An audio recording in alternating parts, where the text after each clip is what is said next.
Hello, I'm in a 2014 Ford Focus, and today I'm going to show you to reset your oil life.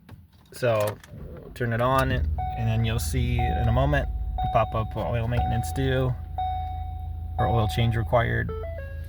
So we're going to turn the vehicle back off, and here in a moment we'll turn it to the on position while holding both the gas pedal and the brake simultaneously. So those are both pressed. It's in the on, and then you should see here a reset start in just a moment. Yep, service oil reset. So you just keep holding the pedals until it's fully reset. And yeah, as soon as that disappears, then you should be all set.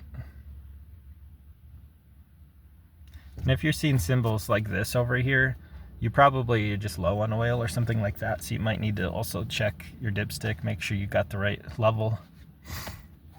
But service oil, we should be good. So if we restart, that'll be gone. Anyways, I hope this video was helpful and hope you have a wonderful day.